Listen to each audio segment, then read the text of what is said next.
বাংলা সিনেমার কথা উঠলেই আমাদের চোখের সামনে ভেসে ওঠে নায়ক নায়িকার প্রেম, গান, নাচ কিংবা আবেগঘন দৃশ্য। কিন্তু একটা প্রশ্ন করা যাক, যদি সিনেমা থেকে খলনায়ক বা ভিলেনকে বাদ দেওয়া হয় তাহলে সিনেমাটা কি একইভাবে দর্শকের মন ছুঁতে পারবে? উত্তরটা খুবই সহজ, না। কেন? কারণ ভিলেন ছাড়া একটা গল্পের এক্সাইটমেন্ট অসম্পূর্ণ। ভিলেন না থাকলে নায়কের সংগ্রামও অর্থহীন মনে হয়। আসলে ভিলেনই সিনেমার সেই শক্তিশালী স্তম্ভ যিনি গল্পের ভেতর কনফ্লিক্ট তৈরি করেন, দর্শকদের আবেগকে নাড়িয়ে দেন আর নায়কের জয়ের মাধ্যমে সমাজে ন্যায় প্রতিষ্ঠার আশা জাগান। এত কথা বাদ দিয়া আসলটা ক। তো গাইস, আজকের এই ভিডিওতে আমরা এটা খুঁজে দেখব বাংলা সিনেমার ইতিহাসে খলনায়ক বা ভিলেনদের ভূমিকা কতটা গুরুত্বপূর্ণ ছিল, কিভাবে তারা যুগে যুগে বদলে গেছেন এবং কিভাবে তারা দর্শকের মনে অমর হয়ে আছেন। এইবার শালা কাবাকাবির পালা। আরে চাচা, কাপাকাপি বাদ দিয়ে চ্যানেলটা সাবস্ক্রাইব করুন। আরে বাহ, আপনাকে থ্যাংক ইউ।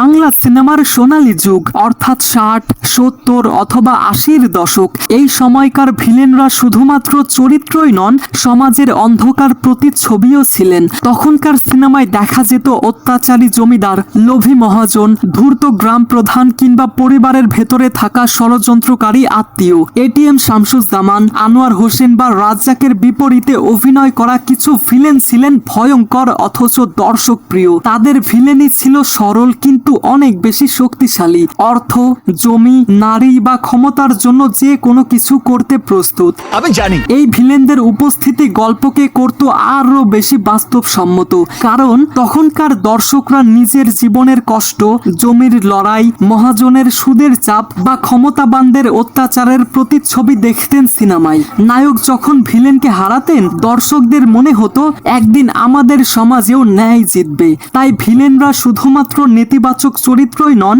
তারা ছিলেন সমাজের শিক্ষা দেওয়ার একটা মাধ্যম। এইটা গর্ব করার মতো।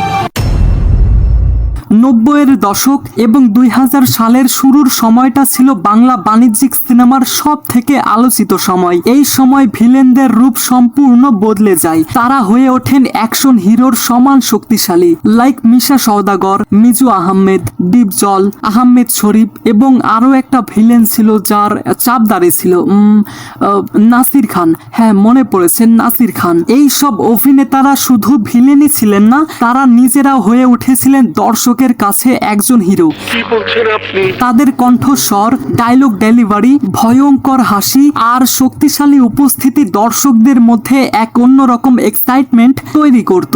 সঠিক বলেছেন। একটা উদাহরণ দেওয়া যাক, মিশা সওদাগরের সেই কিংবদন্তি সংলাপগুলো এখনো মানুষ অনায়াসে মুখস্থ বলতে পারে। এছাড়াও ডিপজলের স্টাইল, হাঁটার ভঙ্গি, এমনকি সংলাপ বলার আগে হেসে ওঠার যেই একটা অঙ্গভঙ্গি ছিল না, সেটা দর্শক অনেক উপভোগ করত। তখনকার সিনেমায় ভিলেনরা শুধুমাত্র মার খাওয়ার জন্যই আসেনি, তারা নিজেরাও নায়ককে মারতেন, নায়কের সাথে একাই লড়াই করতে পারতেন। অনেক সময় দেখা গেছে দর্শকরা সিনেমা হলে ভিলেনের ডায়লগে হাততালি দিয়েছে। হ্যাঁ ভাই, ঠিক আছে। এই সময়ের ভিলেন চরিত্রগুলো সিনেমাকে বানিয়েছে উত্তেজনাপূর্ণ। 90-এর দশকের ভিলেন ছাড়া অ্যাকশন সিনেমা কল্পনাই করা যেত না। বাহ বাবা। সময় বদলেছে, দর্শকের রুচিও পাল্টেছে। এখনকার দর্শক শুধু মারপিট দেখতে চান না, তারা চরিত্রের ভেতরের কারণ জানতে চান। ফলে আধুনিক সিনেমার ভিলেনরা হয়ে উঠেছেন আরো বেশি গভীর, আরো বেশি জটিল। আজকের ভিলেনরা শুধু নায়ককে মারেন না, তারা নায়কের মনকেও আঘাত করেন। তারা বুদ্ধি, পরিকল্পনা এবং মানসিক খেলার মাধ্যমে নায়কের জীবনকে অতিষ্ঠ করে তোলে। এক্সাম্পল হিসেবে আমি কয়েকটা নাম বলতে পারি, লাইক এখানে চঞ্চল চৌধুরীর আয়নাবাজির সেই চরিত্রের কথা মনে করা যেতে পারে। আর আশা করছি আপনারা আয়নাবাজি সিনেমাটি দেখেছেন। আর যারা দেখেননি তাদের উদ্দেশ্যে একটা কথাই বলবো, মিস করেছেন ভাই, অনেক বড় মিস করেছেন। না না, অসম্ভব, হতেই পারে না। যাই হোক, এই সিনেমাতে চঞ্চল চৌধুরীকে বাইরে থেকে সাধারণ মনে হলেও ভেতরে ছিল এক ভয়ঙ্কর সিক্রেট। আবার এদিকে ঢাকা অ্যাটাকে তাসকিন রহমানের অভিনয়ে মনস্তাত্ত্বিক খলনায়কের দারুণ একটা এক্সাম্পল। এখনকার দর্শক বুঝতে চায় কেন একজন মানুষ খারাপ হয়ে গেল। এই প্রশ্নের উত্তর সিনেমা দিচ্ছে ব্যাক স্টোরি দেখিয়ে। ফলে ভিলেনরা শুধু দর্শককে ভয়ই দেখাচ্ছেন না, বরং তাদের মনের ভেতর প্রশ্ন জাগাচ্ছেন। আরে চাচা, এই একটা কথা কইলা, এই কথা তুমি কবার পারলা?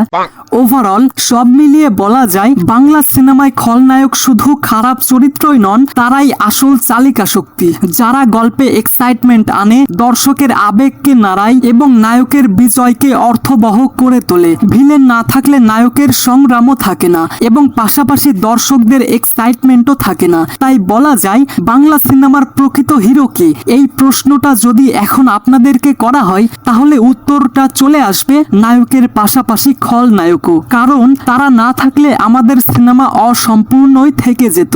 কিছু মনে করবেন না, আপনি বেশি কথা বলেন। তাইলে চাচা আজকের মতো আমি যাই, হ্যাঁ? তাহলে যাই। So I hope you like this video. If you like this video, then subscribe to my channel and press the bell icon. Thanks for watching, guys.